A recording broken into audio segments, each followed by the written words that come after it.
"Don't come for Christmas, Mom. You'll just embarrass us." Those were the exact words of my daughter, Jessica. Then she laughed cruelly and added, "You're poor and you have no class." Even so, I decided to show up at that dinner. And when I did, my daughter's boyfriend, Matthew, turned completely white. His hands trembled. He stared at me and whispered in a broken voice, "Miss Vance? What are you doing here?" No one in that room expected what was about to happen. But let me tell you how we got to that moment. Because this story began 3 days before Christmas with a call that broke my heart. I was in my small kitchen, baking gingerbread cookies. My hands were covered in flour when the phone vibrated on the worn-out table. I saw Jessica's name on the screen and smiled. I thought she was finally calling to confirm the details for Christmas dinner at her boyfriend's house. We had been talking about it for weeks. I wiped my hands on my old apron and answered eagerly. "Hi, sweetheart," I said tenderly. What I heard next left me breathless. "Mom, I need you to not come to the Christmas dinner." Her voice sounded cold, distant, as if she were talking to a stranger. For a moment, I couldn't process her words. "What did you say, honey?" I asked, confused, feeling that something terrible was coming.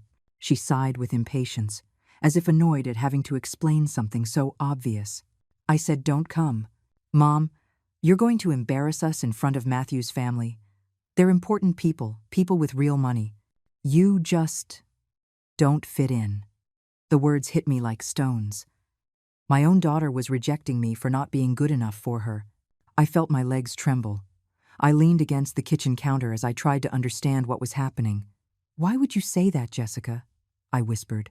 My voice came out broken, almost inaudible. I couldn't believe that my little girl, the daughter I had raised alone after being widowed 20 years ago, was saying these things to me. She let out a dry laugh that chilled my blood. "Mom, please, don't act surprised. Look at how you live. That tiny apartment in a rundown neighborhood. Your clothes that look like they're from a thrift store. That old car that should be in a junkyard. Matthew's family has mansions in the Hamptons. They travel on private jets. They wear designer labels. I can't let them see you and think I come from poverty." Every word was a knife straight to the heart. I tried to defend myself, to remind her of everything I had sacrificed for her. "Jessica, I always worked hard to give you everything you needed. You never lacked food, clothes, or an education. You were always my priority." My voice was breaking as I spoke, tears beginning to blur my vision. But she cut me off without mercy. "That's exactly the problem. Mom, you worked like a laborer your whole life, and you're still poor. You have no class, no elegance. You don't know how to behave in high society circles. Matthew's family are millionaire entrepreneurs. His father has connections with politicians and celebrities. Can you imagine how embarrassing it would be for me if you showed up there with your worn-out shoes and your accent?" I sank into the kitchen chair. The cookies in the oven were starting to burn, but I didn't care. My whole world was collapsing. How had it come to this? When had my daughter turned into this person who despised her own roots? "Jessica, I'm your mother," I said in a broken voice. "I don't care about that family's money. I just want to be with you for Christmas." She sighed in frustration. "That's precisely why you can't come." "Mom, why don't you care about money? Why don't you understand how that world works? I've spent years building an image in front of Matthew and his family. I told them I come from a wealthy family, that I had a private education, that we traveled through Europe when I was a kid. If you show up, my whole story falls apart." The words hit me like a punch. My daughter had been lying about me, ashamed of our life, inventing a false history to fit into a world that wasn't ours. "You lied about me?" I asked in disbelief. "You told them your life was different?" Jessica showed no trace of remorse. "I had to, Mom. Matthew would never have looked at me if he knew the truth.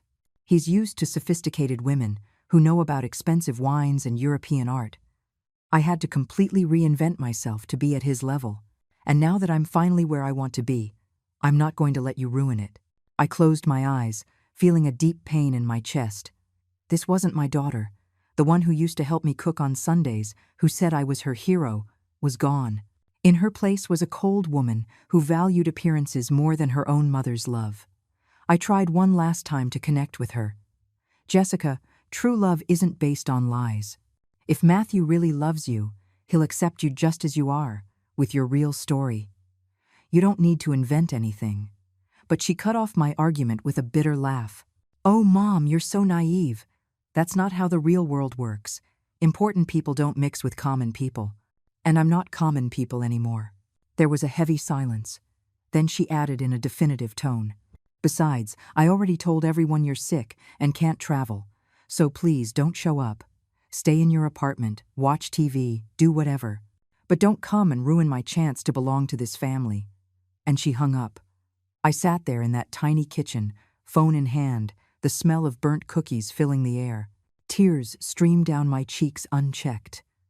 I had raised that girl alone, sacrificing everything for her. I worked double shifts. I skipped meals so she could eat well, wore old clothes so I could pay for her college. And this was how she repaid me. With rejection, with shame, with lies. Night fell on my apartment. I stayed in the dark, without turning on the lights, just letting the pain wash over me. I looked around my little home. The walls needed painting, the furniture was old but functional, the carpet was worn in places. It was humble, yes, but it was mine. I had earned it with my own effort, without asking anyone for anything. The next day, I received a text from Jessica. It was a photo of her in an expensive silver dress, posing in what looked like an exclusive boutique. The text said, "This is for people with style, Mom. I wish you understood the difference." She attached other photos. A huge mansion decorated with Christmas lights, luxury cars parked in the driveway, elegant people with champagne glasses in their hands. Then another message arrived. "Look at the level of this family. Do you really think you'd fit in there with your $50 dresses? Please, Mom, do me a favor and don't embarrass yourself." My hands trembled as I read. The pain was transforming into something different, something cold and calculated. That night, sitting in front of my old computer, I made a decision. I was going to that Christmas dinner, but not in the way Jessica expected. It was time for my daughter to learn the truth. A truth I had kept hidden for years for a very specific reason. A truth that was going to change everything in a matter of seconds. I opened my laptop and started making calls. The first was to my personal assistant, Sarah. Sarah answered on the second ring. Her professional, efficient voice immediately calmed me. "Good evening, Miss Vance. What do you need?" I took a deep breath before speaking. "I need you to check on something for me. An employee of ours named Matthew Walsh, regional manager, I believe. I want his complete file. Position, salary, evaluations, everything." I heard the sound of typing on the other end of the line. Sarah was always quick. "Give me a moment, ma'am." There was a brief pause. Here it is. Matthew Walsh, 29 years old, regional manager for the Latin American division. He's been with us for 2 years. Salary of $120,000 a year, plus bonuses. Excellent evaluations. In fact, he's on the list for a promotion next quarter. I closed my eyes, processing the information. So, my future son-in-law worked for me and had no idea who I really was. "Is there a problem with him, ma'am?" Sarah asked with concern. "No," I replied calmly. "I just need to confirm something. Does Matthew know who the owner of the company is?" Sarah laughed softly. "Ma'am, almost no one in the company knows you're the founder. You insisted on keeping a low profile yourself. Most people think you're just a foreign investor." "Exactly," I said, "and I want it to stay that way for now." I explained the situation to Sarah. I told her about Jessica's call, about the humiliations, about the lies my daughter had built. Sarah was silent as I spoke, but I could feel her indignation growing. When I finished, she sighed. "Miss Vance, you built an empire from scratch. You're worth over $500 million, and your own daughter treats you like this because she doesn't know the truth. It's unacceptable." "That's why I kept the secret," I explained. "When Jessica was little, I saw how money corrupted the children of my partners. Spoiled kids, with no values, no respect for hard work. I didn't want that for her. I wanted her to grow up normal, humble, grateful. I lived in this small apartment, drove that old car, wore simple clothes. Also, she would learn the value of work and humility. But it seems the plan didn't work, ma'am," Sarah said sadly. "No," I admitted, feeling a lump in my throat. Somehow, Jessica developed exactly what I wanted to avoid: superficiality, materialism, contempt for ordinary people, and she doesn't even have the money to back up that attitude. Everything she has, I gave her, thinking it was for her education and her future. Sarah was thoughtful for a moment. "What do you want to do, ma'am?" "I want to go to that Christmas dinner," I replied with determination. But not as the poor, embarrassing mother Jessica described. I want to go as who I really am, and I want Matthew to discover that his girlfriend has been lying to him about everything. I heard a smile in Sarah's voice. "I understand perfectly. What do you need me to prepare?" I gave her specific instructions. "I want the corporate car, the black Mercedes. I want you to book an appointment at the most exclusive salon in the city for tomorrow. Hair, makeup, manicure, everything. I need a designer dress, something elegant but not flashy, pearl gray or champagne, nothing gaudy, discreet but expensive jewelry. And I need you to verify the exact address of that dinner." Sarah took notes quickly. "Consider it done, ma'am. Anything else?" "Yes," I added. "I want you to contact Arthur Harrison, the investor who was interested in expanding our operations.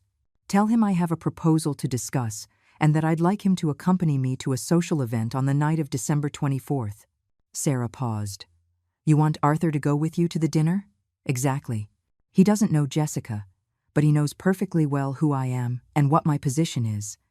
His presence will make it impossible for my daughter to keep denying reality." "Perfect, ma'am. I'll contact him immediately. Should I inform Matthew about your attendance?" "No," I replied firmly. "Matthew can't know anything. I want it to be a complete surprise.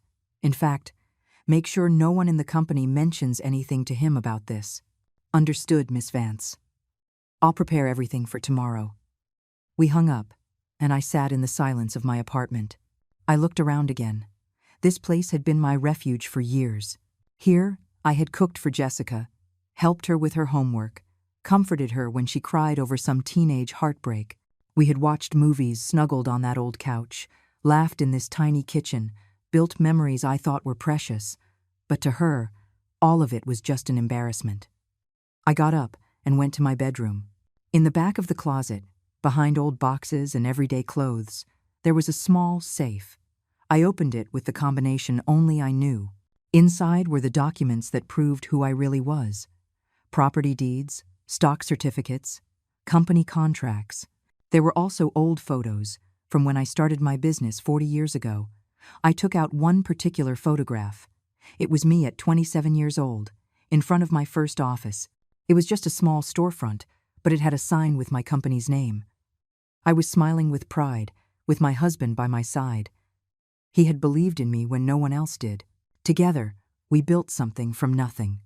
When he died in that traffic accident, Jessica was only 5, and I was devastated. But I didn't give up. I took the business we had started and made it grow. I worked 20-hour days. I learned from my mistakes. I took calculated risks. In 10 years, I had expanded the company internationally. In 20 years, we were leaders in our sector.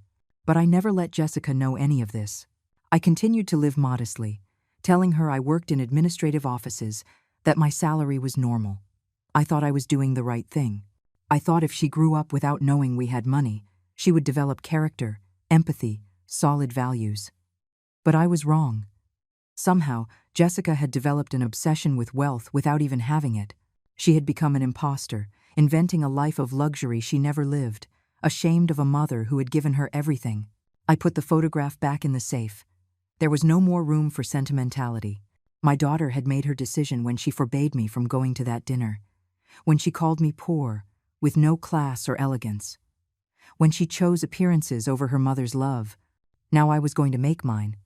I was going to show her who I really was, and the consequences of that would fall on her. The next day, Sarah arrived at my apartment early. She brought a large suitcase and a knowing smile. "Good morning, ma'am. I came to make sure everything is perfect." We spent the entire day on preparations. First, we went to the most exclusive salon in the city. I hadn't been to a place like that in years. The stylist was delighted to work with my gray hair, telling me it was distinguished and elegant. They gave me a sophisticated cut, flawless but natural makeup, a perfect manicure. When I looked in the mirror, I barely recognized myself. It was still me, but there was something different in my expression. I was no longer the humble, pleading mother. I was the woman who had built an empire, the CEO who commanded meetings with millionaires, the entrepreneur who made decisions affecting thousands of employees. Then we went to the boutique. Sarah had pre-selected several dresses. I chose a champagne-colored one, elegant and sophisticated, that cost over $3,000. It fit me perfectly. It wasn't flashy or screaming wealth, but anyone with a trained eye would know it was couture. We added discreet jewelry, a necklace of real pearls, small but brilliant diamond earrings, a Swiss watch worth more than Jessica's car. "How do you feel, ma'am?" Sarah asked as I looked at myself in the full-length mirror. "I feel like who I really am," I replied. "And that, Sarah, is something my daughter has never seen." Sarah smiled with satisfaction. "Matthew is going to have the shock of his life when he sees you, and Jessica is going to have to face all her lies at once." We returned to my apartment to finalize the details. Sarah informed me that Arthur had been delighted to accompany me. He said he had been wanting to discuss business with me for a while and that this was a perfect opportunity. She also confirmed the address of the Walsh family's mansion. It was in the most exclusive part of the city, as expected. That night, Christmas Eve, I barely slept. It wasn't nervousness I felt, but a strange mix of sadness and determination. Tomorrow, my daughter would discover the truth. She would see that the mother she so despised was actually more powerful and successful than her boyfriend's entire family combined. And then she would have to decide who she really was and what values mattered to her. The morning of December 24th dawned cold and gray. I woke up early, as always, but this time I didn't make coffee in my old coffee pot. Instead, I sat on the edge of the bed, looking out the window at the waking city. I had made a decision that would change everything, and there was no turning back. My phone vibrated on the nightstand. It was another message from Jessica. I opened it with trembling hands. It was a group photo taken the night before, at what looked like a pre-celebration dinner. Jessica was in the center, radiant in a silver dress that had probably cost a fortune. Money I had given her, I thought bitterly.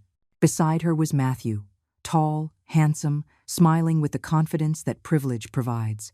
Around them were elegant people, all holding glasses and wearing expressions of satisfaction.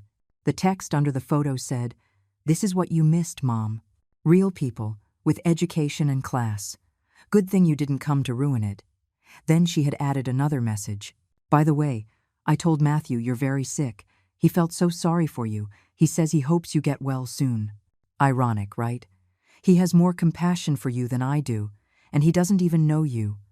I closed my eyes, feeling a pang of pain. My daughter had not only excluded me, she was reveling in my absence. She was celebrating having kept me away, as if I were an embarrassment she had successfully hidden. I replied with a simple message. "Have a wonderful Christmas, dear. See you soon." She didn't even answer. I spent the morning emotionally preparing for what was to come. I wasn't seeking revenge, although I admit there was some poetic justice in all this. What I really wanted was for Jessica to face reality, for her to see the consequences of her lies, for her to understand that a person's worth isn't in their outward appearance, but in their character and their real achievements. At 3 o'clock in the afternoon, Sarah arrived with the full team. She brought the stylist, the makeup artist, and even an image consultant. "We're not leaving anything to chance, Miss Vance," Sarah said with determination. "When you walk into that mansion, everyone will immediately know they are in the presence of someone important." We spent 2 hours on preparations. Every detail was meticulously attended to. The champagne-colored dress fit me like a glove. The fabric was soft and expensive, the cut perfect for my figure. It wasn't a dress that screamed youth or extravagance, but one that spoke of timeless elegance and old money. The kind of dress Jessica had never seen on me. The jewelry was chosen with care, the real pearls I had bought in Japan years ago, the diamond earrings I had given myself after closing my first $1 million contract. The makeup artist worked delicately on my face. "Ma'am, you have beautiful skin," she told me as she applied foundation. "And these eyes have so much history. We're going to highlight them without overdoing it. When she finished, I looked in the mirror and was stunned. It was still me, Eleanor, Jessica's mother. But now, the other Eleanor was visible. The CEO, the entrepreneur, the woman who commanded boardrooms and negotiated multi-million-dollar contracts. My gray hair, which Jessica had always criticized, telling me to dye it, was styled in an elegant low bun. The stylist had managed to make it look sophisticated, distinguished, like the hair of a powerful woman who doesn't need to hide her age. Sarah looked at me with approval. "Perfect, ma'am. Absolutely perfect." Jessica won't be able to believe her eyes. At 6 o'clock in the evening, the black corporate Mercedes arrived in front of my building. The chauffeur, dressed in an impeccable suit, opened the door for me with a bow. "Good evening, Miss Vance. It's an honor to drive you tonight." I settled into the leather back seat, feeling the contrast with my old, barely functional car. This was my real world, the one I had kept hidden for so long. Arthur was waiting for me in the lobby of his hotel, one of the most luxurious in the city. When he saw me get out of the car, he smiled broadly. "Eleanor, you look radiant. I haven't seen you in full CEO mode in ages." "It's always a pleasure, Arthur," I replied, shaking his hand. "Thank you for joining me tonight." He chuckled as he got into the car. "Are you kidding? A dinner at an exclusive mansion with the sharpest woman in business I know, and there's family drama involved? I wouldn't miss this for the world." During the drive to the mansion, Arthur updated me on some pending business. We talked about investments, expansions, future projects. It was refreshing to talk about these things, to remind myself who I really was beyond the role of a rejected mother. Arthur was a man in his 60s, successful, respected in the financial world. His mere presence would validate my position to anyone who didn't know me. "Eleanor, can I ask you something personal?" Arthur said after a while. "Why did you keep your identity hidden from your daughter all these years?" I sighed, looking out the window at the streets decorated with Christmas lights. "Because I saw what money did to rich kids, Arthur. It made them empty, superficial, unable to value anything. I wanted Jessica to grow up with her feet on the ground, to know the value of hard work." "And did it work?" he asked softly. I shook my head. "No." Somehow, without having money, she developed all the flaws of rich kids.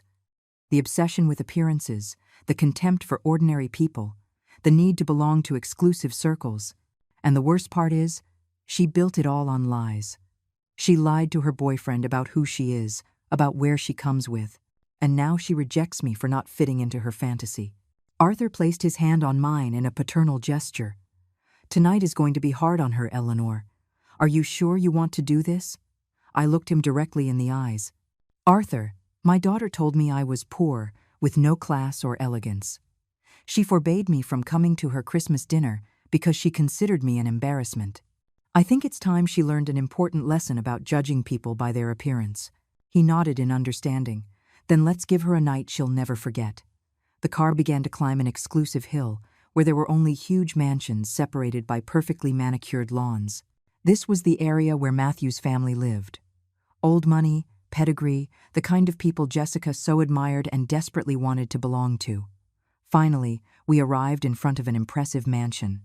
3 stories of classic architecture, enormous windows glowing with warm light, gardens decorated with elegant Christmas motifs. There were several luxury cars parked in the driveway, Mercedes, BMWs, even a Bentley. The kind of wealth display that Jessica loved. My heart began to beat faster. The chauffeur opened my door, and Arthur got out the other side, coming around the car to offer me his arm. "Ready?" he asked. I took a deep breath. "Ready." We walked toward the main entrance. A butler opened the door before we even rang the bell. "Good evening," he said in a professional voice. "Do you have an invitation?" Arthur smiled with that confidence only money and power can give. "We are last-minute guests, Miss Eleanor Vance and Arthur Harrison." The butler checked a list and looked confused. "I don't see you on the list, sir." Arthur pulled out his business card. "I believe if you mention these names, the family will be delighted to receive us." The butler glanced at the card, clearly recognizing Arthur's name, which frequently appeared in financial magazines. He gave a quick bow. "Allow me to check with the hosts. One moment, please." As we waited in the luxurious foyer, I heard laughter and music coming from inside, a mix of soft carols and lively conversation. My daughter was in there, enjoying her charade, convinced she had succeeded in keeping me away from her perfect life. She had no idea her world was about to collapse. The butler returned, accompanied by an elegant, older man in his mid-60s. He must have been Matthew's father. "Good evening," he said with a cordial but cautious smile. "I'm Richard Walsh. How can I help you?" Arthur extended his hand. "Arthur Harrison, entrepreneur and investor. This is Eleanor Vance, a very important associate of mine. We came to greet Matthew. He's one of our most valued employees." Richard's expression changed immediately. "Employees? You are my son's superiors at the company?" Arthur nodded. "That's right. We wanted to take the opportunity to meet his family and wish you happy holidays." Richard seemed genuinely honored. "Please, come in. Matthew has spoken wonders of the company.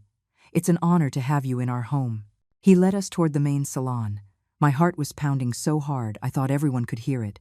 At any moment, I was going to see Jessica, and she was going to see me. Not as the poor, embarrassing mother she had forbidden from coming, but as the powerful woman I really was. The woman who, without her knowledge, paid for her lifestyle. The woman who was her boyfriend's boss. We entered the salon, and time seemed to stop. The room was spectacular. A gigantic Christmas tree touched the high ceiling, decorated with crystal ornaments and golden lights. There were at least 40 people, all elegantly dressed, chatting in small groups with champagne glasses in hand. Waiters circulated with trays of canapés that probably cost more than a full meal at a normal restaurant. Everything was exactly as Jessica had described it. Luxury, sophistication, money visible in every detail. Richard guided us toward the center of the room. "Allow me to introduce you," he said enthusiastically, raising his voice to get everyone's attention. "We have some very special guests tonight." The conversations gradually died down, and faces turned toward us. I felt dozens of eyes evaluating us. Arthur maintained his relaxed, confident posture, accustomed to this kind of attention. I held my head high, reminding myself that I had been in more intimidating situations. Negotiations with billionaires, presentations to international investors, meetings with powerful executives, and then I saw her. Jessica was standing by a huge fireplace, her silver dress shimmering under the lights. She had a glass in her hand and was laughing at something an older woman covered in jewelry had just said. When she heard her father-in-law to be calling for attention, she turned casually toward us. Her smile froze instantly. The color drained from her face as if someone had flipped a switch. Her eyes went wide. The glass trembled in her hand. Richard continued speaking, oblivious to my daughter's reaction. "This is Arthur Harrison and Miss Eleanor Vance, superiors of our dear Matthew at his company. They've come to share this special night with us." People began to murmur with interest. Arthur Harrison was clearly a recognized name in these circles. Several people immediately approached to introduce themselves, eager to make contact with someone of his caliber. But I only had eyes for Jessica. She was still paralyzed, staring at me as if she were seeing a ghost. Her mouth opened slightly, but no sound came out. I watched as her brain began to process what was happening. Her mother, the poor woman with no elegance, was standing in the middle of the most elegant room she knew, dressed like a millionaire, being introduced as her boyfriend's superior. None of this made sense in her carefully constructed world. "Where is Matthew?" Richard asked, looking around. "He needs to properly meet his bosses." A young man appeared from what looked like the kitchen, carrying a tray with freshly poured champagne glasses. It was him. Tall, handsome, with that air of confidence Jessica so admired. He was focused on not spilling the drinks, smiling politely as he excused himself past guests. "Matthew, son, come here," Richard called, motioning him over. "You have important visitors." Matthew looked up curiously, probably wondering what important visitors could show up unannounced at his family's Christmas dinner. He walked toward us with a confident stride, still holding the tray. His eyes landed first on Arthur, trying to place him. Then he looked at me. It all happened in slow motion. I saw the exact moment his eyes met mine. Recognition took only a second. His expression changed from polite curiosity to absolute shock. The tray slipped from his hands and crashed to the floor with a tremendous noise. Glass shattered. Champagne spilled onto the marble floor. The glasses rolled in different directions. The noise cut through all conversation. Everyone in the salon turned to see what had happened. Matthew stood completely still, staring at me. His face had lost all its color. His lips trembled. His now empty hands hung at his sides. For several eternal seconds, no one said anything. The silence was so thick I could hear my own heart beating. And then Matthew spoke, in a barely audible voice, broken by total disbelief. "Miss Vance," he whispered. The silence in the room became absolute. All eyes jumped from Matthew to me and back again. His father looked at him, confused. "Miss Vance?" Richard repeated, not understanding. "Matthew, do you know Miss Vance?" Matthew seemed incapable of forming a coherent sentence. His lips moved, but no sound came out. Finally, he managed to articulate another question, his voice visibly shaking. "What are you doing here?" The question hung in the air. I maintained my serene, calm expression, though inside I felt a complex mix of emotions. This was the person my daughter had chosen, the man for whom she had rejected and humiliated me, and here he was, discovering that his girlfriend's insignificant mother was actually the founder and owner of the company where he worked. The woman who signed his paycheck, the woman who had approved his promotion, the woman who had the power to make or break his career with a single decision. "I came to share Christmas with my daughter," I replied in a calm but firm voice. "After all, it's a family celebration." My gaze shifted to Jessica, who was still frozen by the fireplace, her face now not just pale but clearly terrified. Matthew followed my gaze and turned toward Jessica. The confusion on his face was evident. "Your daughter?" he asked in a strangled voice. "But Jessica told me her mother was very sick, that she couldn't travel." "What?" His voice trailed off as the pieces began to fit together in his mind. He turned back to Jessica, and this time there was something more than shock in his expression. There was doubt, suspicion, the beginning of a terrible understanding. Jessica finally reacted. She set her glass down on the mantelpiece with trembling hands and walked toward us with uncertain steps. Her face was a mask of absolute panic. "Mom," she said in a high-pitched voice, forcing a smile that looked more like a grimace of pain. "What a surprise to see you here. I thought you said you were sick." Her tone tried to be casual, but it was trembling visibly. Everyone in the salon was now watching us with barely disguised fascination. This was exactly the kind of drama that polite society pretends to despise, but secretly loves to witness. "I recovered," I replied coolly, "and I decided I wouldn't miss Christmas with my daughter for anything, especially when I found out where the celebration was." Jessica swallowed hard. Her perfect makeup couldn't hide the sweat that was starting to form on her forehead. Matthew looked back and forth between us, his brain clearly working at full speed, trying to comprehend the situation.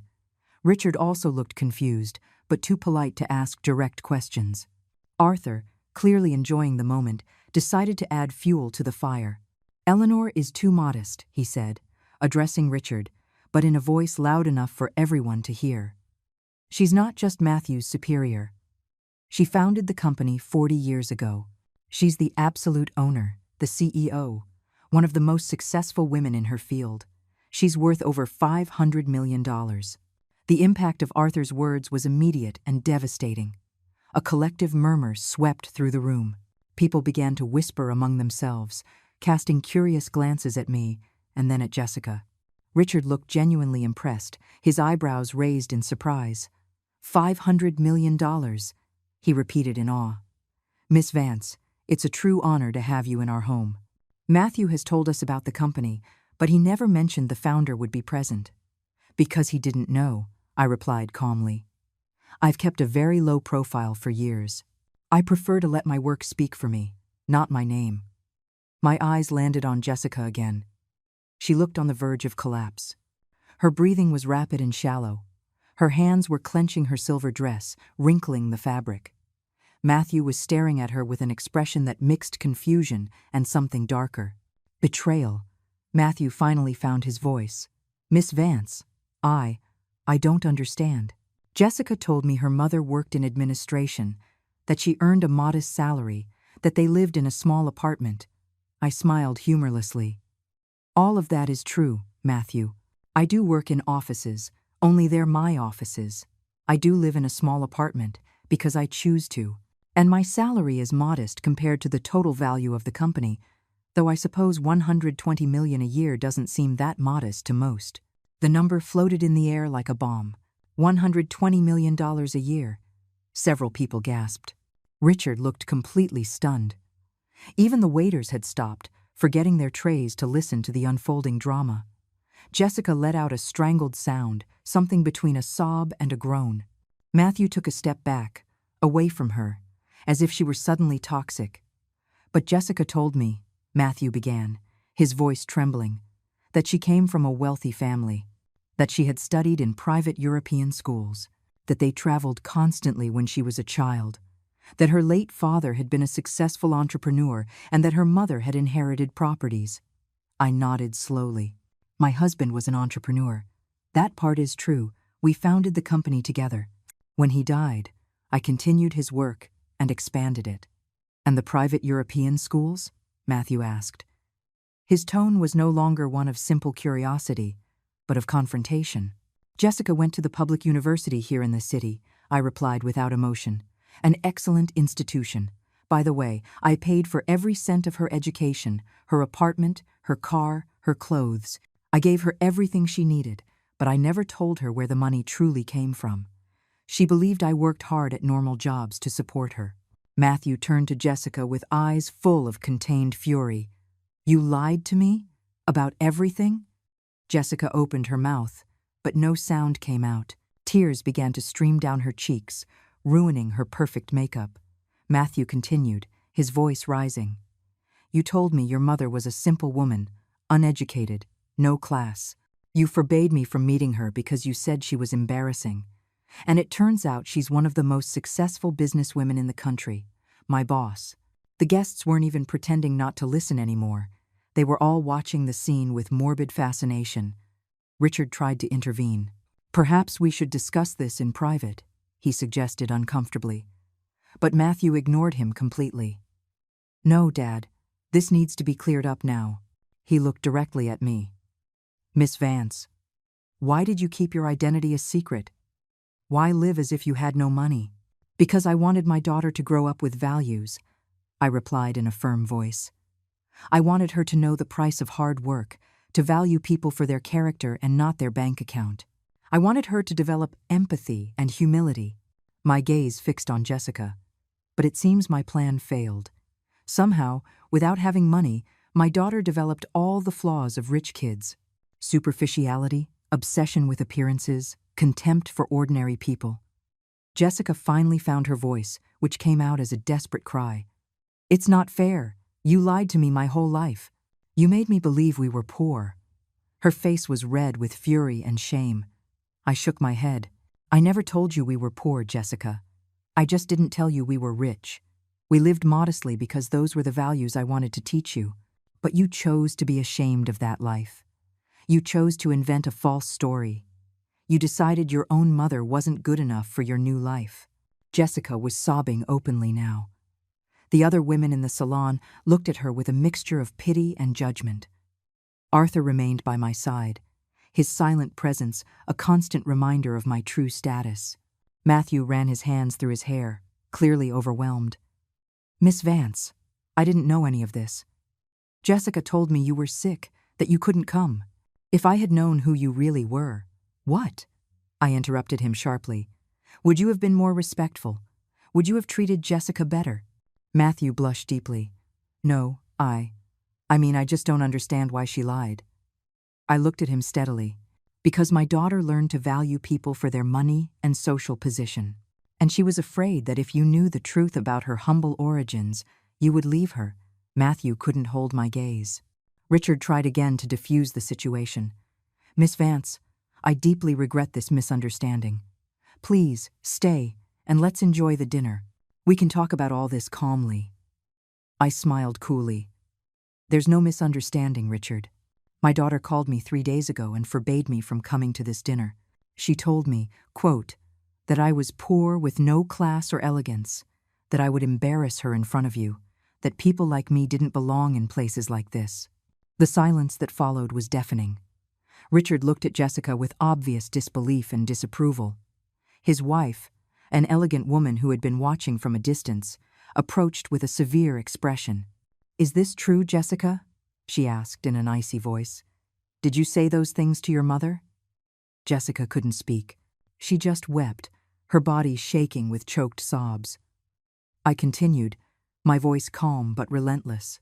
She told me not to come because her friends and her boyfriend's family were important people with real money, that I didn't fit into that environment, that my presence would ruin her carefully constructed image. I paused, letting the words sink in, and yet here I am. The woman she so despised turns out to be more successful than everyone in this room combined. Arthur added softly, and one of the most generous and ethical people I know in the business world. Eleanor could have lived in mansions and luxury her whole life. She chose humility to teach her daughter values. That is true, class. He looked at Jessica with disapproval. Class isn't bought in expensive boutiques or faked at elegant dinners. It's shown in how you treat people, especially those you believe are beneath you. Matthew finally spoke, his voice full of disappointment. "Jessica, is there anything else you told me that was a lie?" She looked at him desperately. "Matthew, I love you. Everything I did so you would accept me, so your family would accept me. I knew if I told them the truth about my background, they would never see me as your equal." He shook his head slowly. "The problem isn't your background, Jessica. The problem is that you lied. And worse, you rejected and humiliated your own mother out of shame." Matthew's mother stepped forward, her face a mask of disappointment and disgust. "In this family, we value honesty and respect above all else," she said firmly. "Jessica, to reject your own mother because you find her embarrassing is something I cannot tolerate. It doesn't matter how much money a person has or doesn't have. The way you treat your family says everything about your character." Jessica held her hands out in a desperate plea. "Please, Mrs. Walsh, I just wanted to fit in. I wanted you to see me as someone worthy of your son." The older woman shook her head. "If you had come with the truth from the beginning, we would have accepted you. But this," she gestured between Jessica and me, "this is unforgivable. To reject the woman who gave you life, who worked to give you everything, simply because you didn't know her true status. That speaks to a deep moral void." The words hit Jessica like physical slaps. She swayed slightly, reaching for a nearby chair for support. Matthew watched her with an expression I'd never seen in the few photos Jessica had sent me, contempt mixed with pity. "I need time to process all this," he said finally. "I don't know if I can be with someone capable of treating her own mother like that." Jessica let out a choked cry. "No, Matthew, please. This was a mistake, I admit it. But I can change. I can be better. Please, don't leave me." She lunged for him, trying to grab his hands, but Matthew recoiled, avoiding her. "Jessica, I need space," he repeated firmly. "This is too much. The lies, the manipulation, the rejection of your mother. I don't know who you really are." Richard intervened in a diplomatic but firm tone. "I think it would be best if we all took a breath. Jessica, perhaps you should leave for tonight. We'll talk tomorrow, when emotions are calmer." Jessica looked at him in horror. "Are you asking me to leave? But this was my Christmas dinner. I was going to meet your whole family. We were going to announce our engagement." Her voice rose to an almost hysterical shriek. The silence that followed was absolute. Matthew turned even paler, if that was possible. "Engagement?" he repeated in a hollow voice. "Jessica, I never said anything about marriage." Jessica realized too late what she had revealed. She had even invented that, another fantasy in her elaborate web of lies. I thought you wanted to," she began weakly, but her voice died at the look on Matthew's face. I watched all of this with a complex mix of emotions. Part of me felt a dark satisfaction at seeing Jessica's false world crumble, but another part, the part that was still her mother, felt a deep pain at seeing her suffer like this. Still, I knew this lesson was necessary. Jessica had gone too far. She had hurt too deeply. The consequences were unavoidable. Jessica finally turned to me, her face ravaged by tears and shame. "Mom," she whispered, her voice broken. "I'm sorry. I'm so sorry. I didn't mean those horrible things. I was scared. I was trying to protect my image. Please, forgive me." Her words sounded sincere, but also desperate. I wasn't sure if she regretted her actions or just being caught. I looked at her for a long moment. Everyone in the room held their breath, waiting for my response. "Jessica," I said finally, my voice calm but cold. "For years, I gave you everything you needed. I protected you, I educated you, I loved you unconditionally.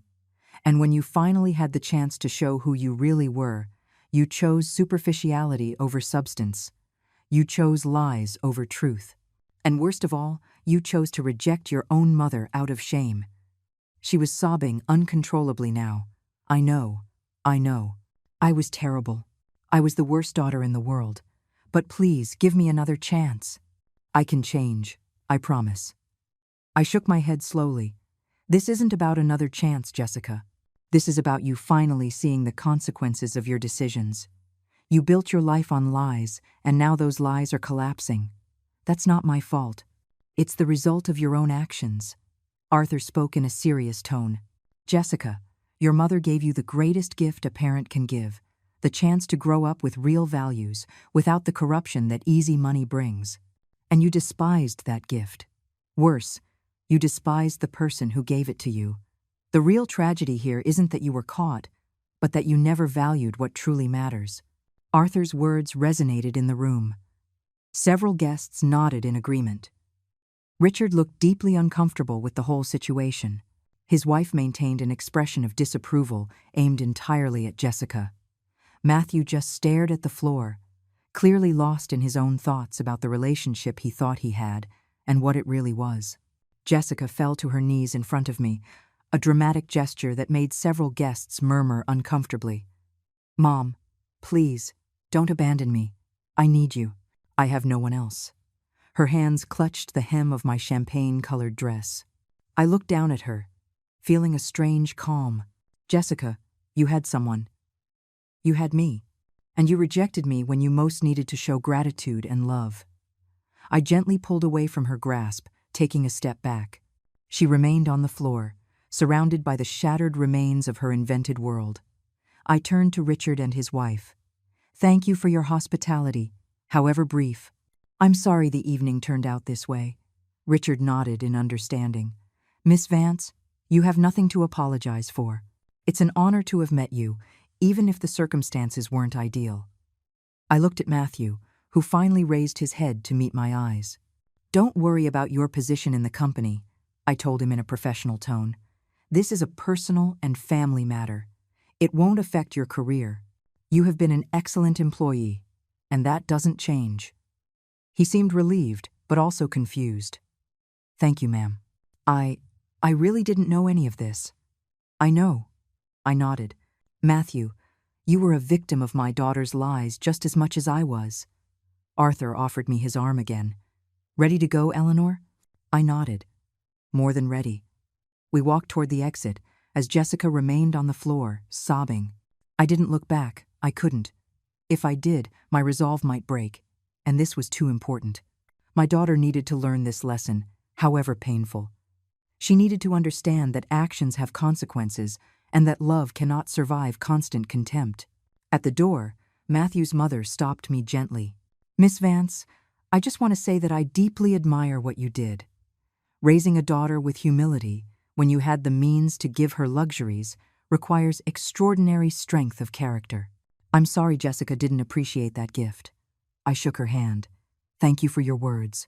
I hope one day my daughter will understand." We stepped out into the cold night. The fresh air hit my face, and only then did I allow myself to feel the full weight of what had just happened. I had publicly confronted my daughter. I had exposed her lies. I had destroyed her carefully constructed world. It was justice, yes, but it was also devastating. The chauffeur opened the door of the Mercedes, and I slid into the back seat, my legs trembling. Arthur got in on the other side and closed the door, leaving us in the silent privacy of the car. For a moment, neither of us spoke. We just sat there as the chauffeur started the engine, and we began to pull away from the illuminated mansion. I looked out the back window and saw the silhouette of the house disappearing in the distance, along with the remains of my relationship with my daughter. "That was brutal," Arthur said finally, breaking the silence. His voice was soft, without judgment. I turned to him and felt the first tears begin to form in my eyes. "It was necessary," I replied, my voice breaking. She needed to see the truth. She needed to face the consequences of her actions. Arthur nodded slowly. "I know, but that doesn't make it any less painful. You're a mother watching her child suffer, no matter how deserved that suffering is." The tears began to fall freely now, ruining the perfect makeup I had worn all night. "All I ever wanted was to teach her good values," I whispered. "I wanted her to be different from those rich kids who grow up appreciating nothing, respecting no one. I worked so hard to keep the secret, to live modestly, to show her that character matters more than money. And somehow, she still became exactly what I feared." Arthur passed me a handkerchief from his pocket. "Eleanor, you did everything you could. You raised your daughter with the best intentions. But in the end, every person chooses who they want to be. Jessica made her own choices. She chose to value appearances over authenticity. She chose to lie about her life. She chose to reject her own mother. Those were her choices, not yours." I wiped away my tears, knowing he was right but not feeling any better for it. The car drove through the streets illuminated with Christmas decorations. Families walked together, laughing, carrying gifts, enjoying Christmas Eve. I wondered how many of them had their own secrets, their own wounds hidden behind perfect smiles. Maybe all families were complicated in their own way. Maybe no relationship was as simple as it looked from the outside. "Do you think she'll hate me forever?" I asked in a low voice. Arthur considered the question carefully before answering. "Right now, she's humiliated, ashamed, furious. She probably blames you for exposing her lies. But over time, if she has any emotional maturity, she'll realize that you didn't cause this. She built this situation herself with her lies and her contempt. The question is, will she be able to learn from this, or will she just resent you forever?" His words filled me with a deep sadness. There was a real possibility that my daughter and I would never repair our relationship, that this Christmas night would be the end of everything between us. I ran a hand over my tired face. All I ever did was try to be a good mother. All I ever wanted was her love and respect, and instead, I got her shame and her rejection. We arrived at my building. The chauffeur parked, and Arthur insisted on walking me to my apartment. We rode up in the old, noisy elevator that had so embarrassed Jessica. We walked down the hallway with the worn-out carpet to my door. I unlocked it with trembling hands, and we entered the small space that had been my home for so many years. It looked especially humble after the opulence of the Walsh mansion. "Do you want me to stay for a while?" Arthur offered with genuine concern. I shook my head. "Thank you, Arthur, but I need to be alone. I need to process all of this." He nodded understandingly. "If you need to talk, no matter the hour, call me. You are an extraordinary woman, Eleanor. Don't let this situation make you doubt that." He gave me a brief hug and then left, leaving me alone in my silent apartment. I took off the expensive shoes and walked barefoot to my bedroom. The $3,000 champagne-colored dress suddenly felt like an uncomfortable costume. I took it off carefully and hung it in the closet, knowing I would probably never wear it again. I changed into my comfortable pajamas, the old cotton ones I had worn for years. This was the real me. Not the designer dress or the expensive jewelry, just a tired woman with a broken heart. I sat on the edge of my bed and finally allowed myself to truly cry. Deep, racking sobs shook my entire body. I cried for the lost relationship with my daughter, for the years of sacrifice that seemed to have meant nothing, for the Christmas that should have been joyful and familiar but had turned into a devastating confrontation. I cried until there were no tears left, until my body was simply exhausted. My phone vibrated at some point during the night. I ignored it. It vibrated again and again. Finally, with resignation, I took it from my purse. There were 12 messages from Jessica. I opened them with trembling hands and a racing heart. The first ones were furious. "You ruined my life. I hate you. I will never forgive you." Then they turned desperate. please answer. I need to talk to you. Mom, please. And finally, broken. I'm sorry. I'm so sorry. I don't know what to do. I didn't answer any of them. I had no words to give at that moment. I didn't know what to say to my daughter. Part of me wanted to run to her, hug her, tell her everything would be okay. But another part, the part that had been rejected and humiliated, knew that responding now would be a mistake. Jessica needed to feel the full weight of her actions. She needed time to truly reflect on what she had done. I spent Christmas Day alone in my apartment. I didn't turn on the small tree I had decorated with anticipation weeks ago. I didn't cook the special dinner I had planned. I just stayed in my pajamas, drinking tea and staring out the window at the city. Sarah called to check on me. I told her everything that had happened, and she listened patiently before saying, "You did the right thing, ma'am." It was painful, but necessary. The day after Christmas, Matthew called me on my direct line at the company. "Miss Vance," he began, his voice hesitant, "I wanted to apologize for the whole situation. I truly didn't know anything about Jessica's lies. If I had known you were her mother, I never would have allowed her to speak to you that way." I thanked him for his call but told him he didn't need to apologize. "You did nothing wrong, Matthew. You were deceived, just like everyone else." There was a pause before he continued. "I've ended my relationship with Jessica. I can't be with someone capable of that level of deceit and cruelty toward her own mother. She's been calling me constantly, but I don't want to talk to her." I felt a pang of sadness for my daughter. "Despite everything, I understand your decision," I told him, "and I respect your integrity." He sighed, audibly relieved. "Thank you for understanding, ma'am. And thank you for not letting this affect my job." The days passed slowly. Jessica continued to send messages, each one more desperate. She had lost her boyfriend, her fantasy of joining a rich family, her carefully constructed image. Everything had collapsed in a single night. Part of me felt compassion, but another part knew this was exactly what she needed to grow, to change, to finally develop the character I had tried to instill in her for years. A week after Christmas, I finally decided to answer Jessica. I sent her a simple message. "We can talk. My apartment. Tomorrow at 3 o'clock in the afternoon." Her reply came in seconds. "Yes, please. I'll be there. Thank you, Mom." I spent a sleepless night, mentally rehearsing what I would say, preparing myself emotionally to see her again. I didn't know what to expect. Would she be genuinely repentant or just desperate to get back what she had lost? At 3 o'clock sharp, the doorbell rang. I took a deep breath before opening the door. Jessica was standing in the hallway, and I barely recognized her. Her hair was uncombed, her makeup-free face had deep dark circles, and she was wearing wrinkled casual clothes. There was no trace of the glamorous woman I had seen at the mansion. She looked broken, vulnerable, small. "Hi, Mom," she whispered, her voice hoarse. "Come in," I said, stepping aside. She entered slowly, looking around the apartment as if seeing it for the first time. Her eyes rested on the photos on the wall, the old but clean furniture, the kitchen where she had spent so many afternoons making cookies with me when she was a child. "Want some coffee?" I offered, keeping my tone neutral. She nodded silently. I made 2 cups, and we sat on the worn-out couch, an uncomfortable space between us. Jessica held her cup with trembling hands. "I don't know where to start," she said finally. "I've spent this past week trying to understand how I got to this point, how I became someone capable of rejecting my own mother." I remained silent, waiting for her to continue. She took a shaky breath.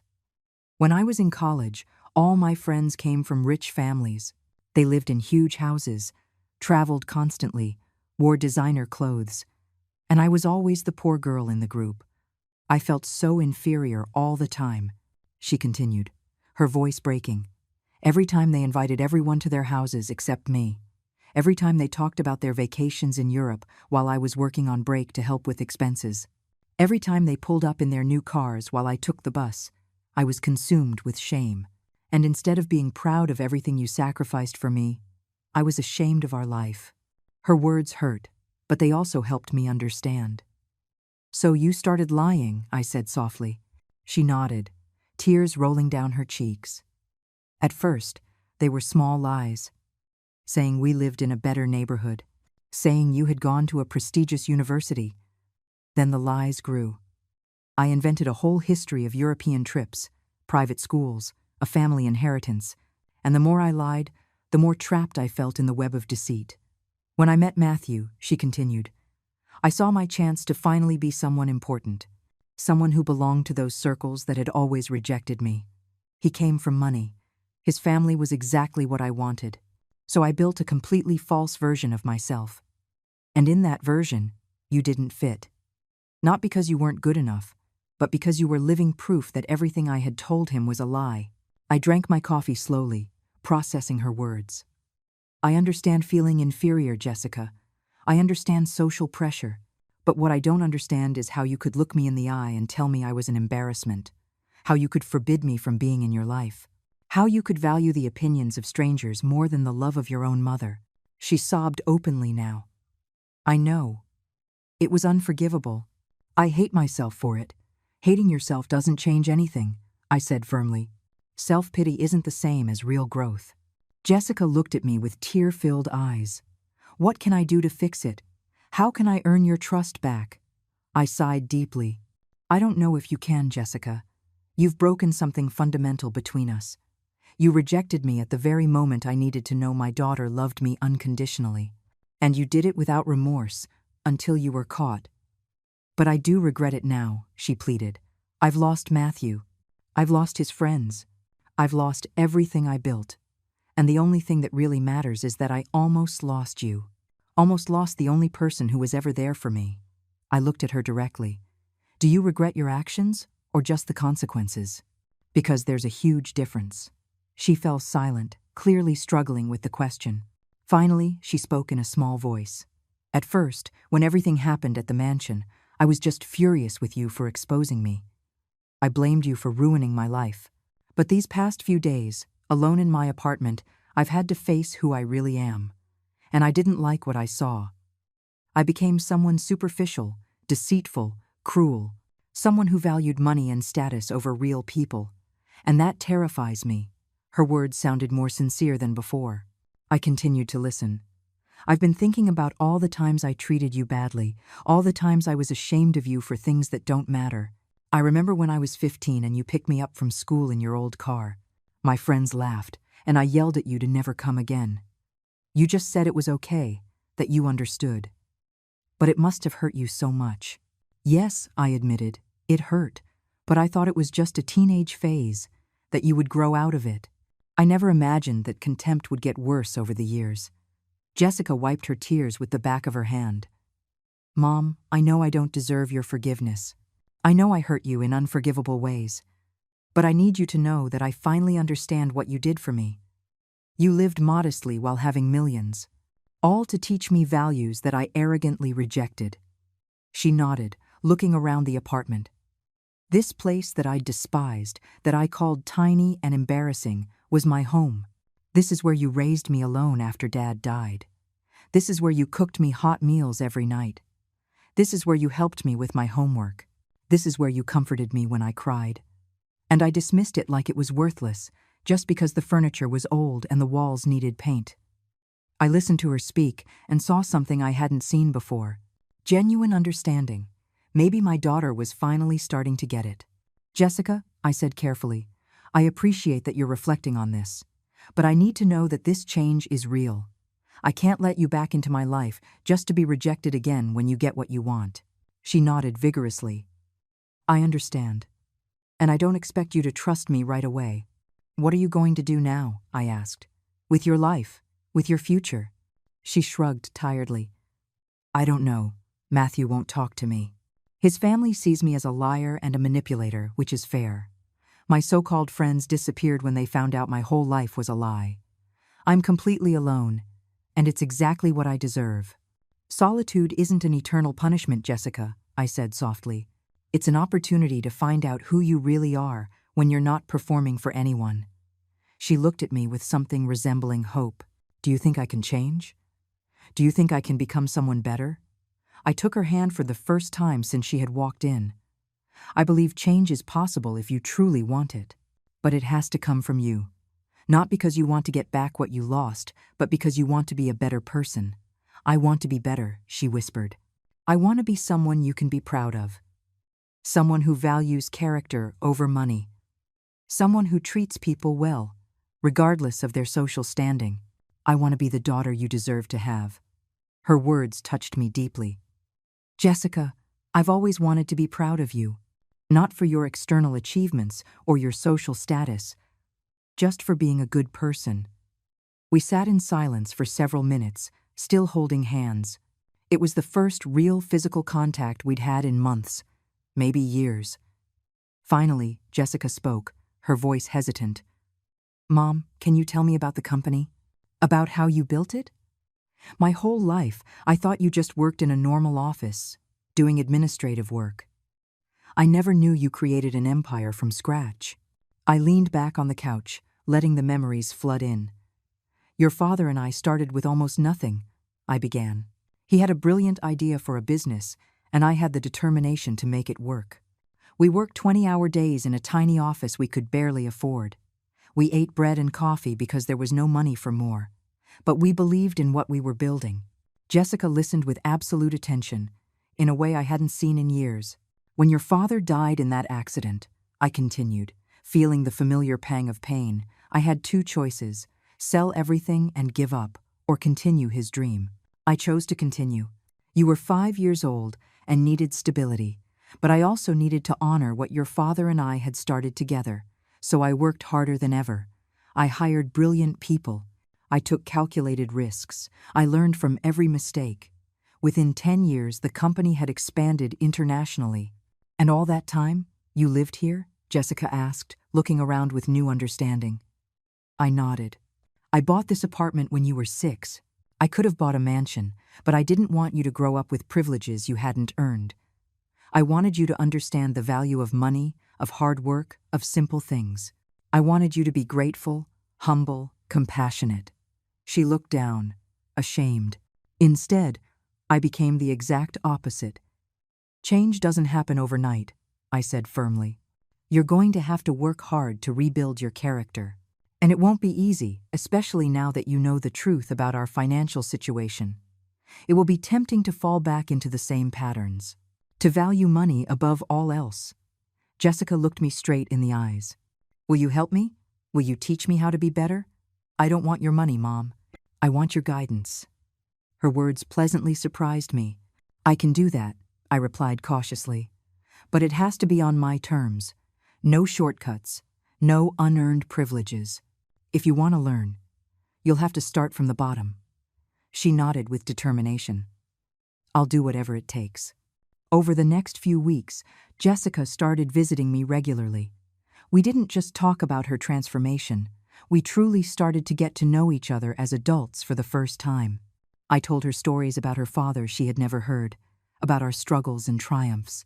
She spoke to me honestly about her insecurity, about how the constant comparison with her rich friends had poisoned her perspective.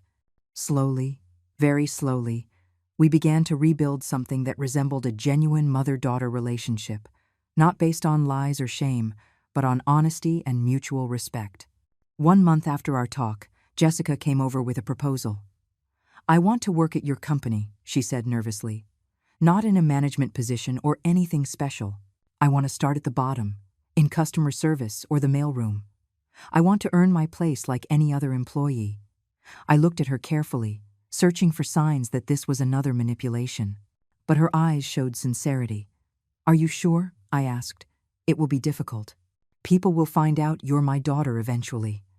Some will think you have unfair advantages, and others will treat you differently. She nodded firmly. I know, but I need to do this. I need to prove to myself that I can work hard and earn things. I don't want to live off your generosity without appreciating it anymore. I want to understand what it means to build something with my own effort. I smiled for the first time in weeks. Then I'll speak to human resources. Jessica started working at the company a week later. She was assigned a small cubicle in the customer service department, answering calls and resolving complaints. She received no special treatment. In fact, I asked Sarah to make sure her supervisors didn't initially know who she was. I wanted her to have the full experience of being a regular employee. And to my surprise and pride, Jessica took it seriously. She arrived early, stayed late when necessary, and treated her colleagues with respect. I heard reports from her supervisors saying she was hard-working and humble, qualities I had never associated with my daughter. One day, 3 months after she started, I saw her in the company cafeteria sharing her lunch with a cleaning lady, laughing genuinely as they chatted. It was a total contrast to the woman who had rejected her own mother for having no class. At one of our weekly dinners, Jessica told me about her day. Today, I helped a customer who was really frustrated with a defective product. She was yelling at first, but I managed to calm her down and solve her problem. She thanked me in tears and said I had saved her small business. Her eyes shone with genuine pride. I felt something I hadn't felt in years: pride in my daughter. That night, as we washed dishes together in my small kitchen, Jessica spoke softly. "Mom, I want you to know something. I've been going to therapy. Twice a week. I needed professional help to understand why I became so superficial and cruel. My therapist says I had a lot of unresolved insecurity about Dad's death and our financial situation. It's not an excuse, but it helps me understand the roots of my behavior." "I'm glad you're doing that work," I said sincerely. "Self-awareness is the first step toward real change." She nodded, drying her hands.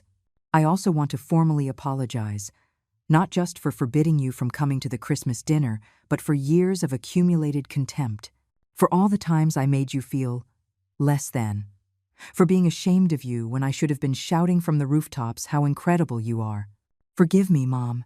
Tears ran down my cheeks. "I forgive you, Jessica, and I'm proud of the woman you're becoming. Not the woman you pretended to be with expensive dresses and elaborate lies, but this real, vulnerable, hard-working version. This is the daughter I always wanted to have." We hugged in that tiny kitchen, crying together, slowly healing the deep wounds that had nearly destroyed our relationship. 6 months after that fateful Christmas, I received a call from Matthew. "Miss Vance," he began formally, "I know this might sound strange, but I've been thinking a lot. I've seen Jessica in the office. She's changed completely. She's humble, hardworking, genuine, nothing like the person I knew." I listened with curiosity as he continued. "I've been talking to her occasionally," he admitted, "just as colleagues at first. But the more I get to know her, the more I realize that the false version she presented before wasn't really her. It was a mask created by insecurity and fear. The real person is much more interesting." I smiled to myself. "Are you asking for my permission to start dating my daughter again, Matthew?" He laughed nervously. "I guess I am. I know I don't deserve."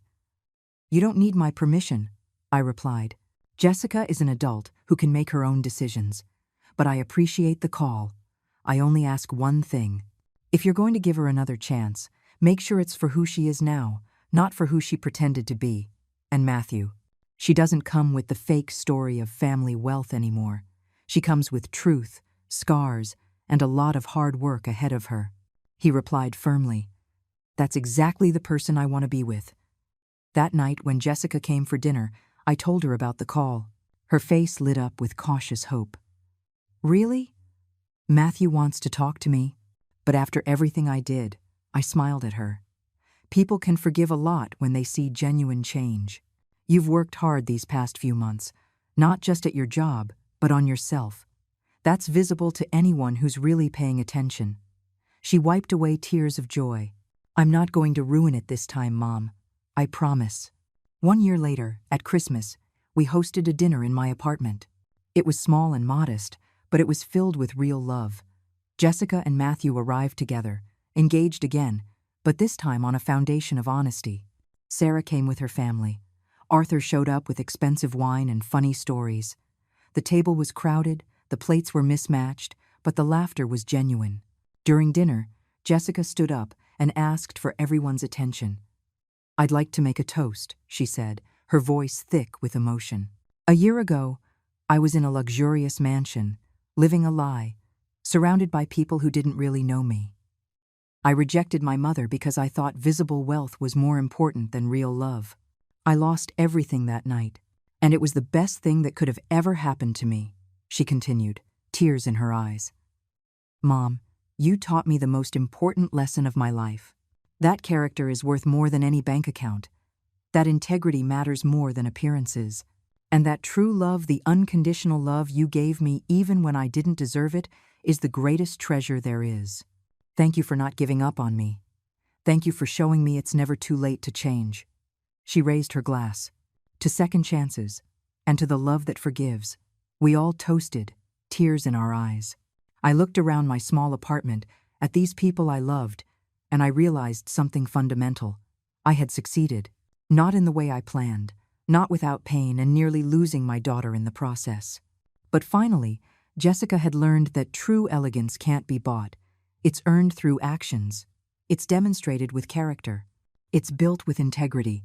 Some wounds break us, but some wounds set us free. That terrible Christmas, when my daughter rejected me as an embarrassment, almost destroyed our relationship. But it was also the catalyst I needed to finally show her the truth. Not just about my financial success, but about what really matters in life. The silence of true power will always be louder than the shouts of those who only pretend to have it. And in the end, the love that remains after all the masks have fallen is the only love worth keeping.